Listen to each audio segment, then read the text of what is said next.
बेटे की काली करतूतों का जो काला चिट्ठा था, इतने सालों से दबा हुआ था, वो फाइनली खुलकर बाहर आ चुका है। कहानी बहुत सिंपल है कि एक अखबार हुआ करता था जिसका नाम है नेशनल हेराल्ड, जो कि एजीएल नाम की कंपनी चलाती थी। अखबार तो फाइनली बंद हो गया, लेकिन एजीएल के पास जो कुल संपत्ति थी वो 2000 करोड़ की मानी जाती है।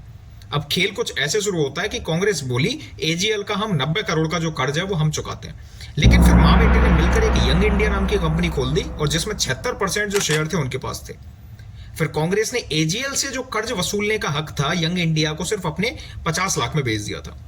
2000 करोड़ की प्रॉपर्टी उनकी जेब में चली गई। अब यंग इंडिया एजीएल की सारी संपत्ति और इनकम का मालिक बन गई। ईडी ने इसे साफ मनी लॉन्ड्रिंग और फर्जी ट्रांजैक्शंस बताया और अब दिल्ली पुलिस ने ईडी की शिकायत पर एफआईआर दर्ज कर दी है, जिसमें सोनिया गांधी और राहुल गांधी के अलावा 7 लोग और भी हैं, जो कि 3 कंपनी और शामिल है, एजीएल, यंग इंडिया और डॉटेक्स नाम की जो सेल कंपनी नामजाद है। अब देखना है, थोड़ी देर में कुछ कांग्रेस के चाचा चमचे बोलेंगे कि ये सब कुछ फालतू का प्रोपेगेंडा है, बीजेपी की चाल है। लेकिन भाई, प्रोपेगेंडा तब होता है जब कागज पर कुछ नहीं होता।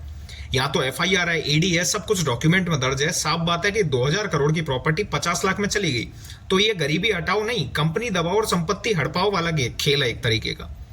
एफआईआर हो चुकी है, सच्चाई सामने आ रही है, और जो अभी अभी इसको प्रोपेगेंडा बोल रहे हैं वो या तो दिखावा कर रहे हैं या फिर सच से डर रहे हैं। कहानी अभी शुरू हुई है, आगे आगे देखना क्या क्या खुलता है।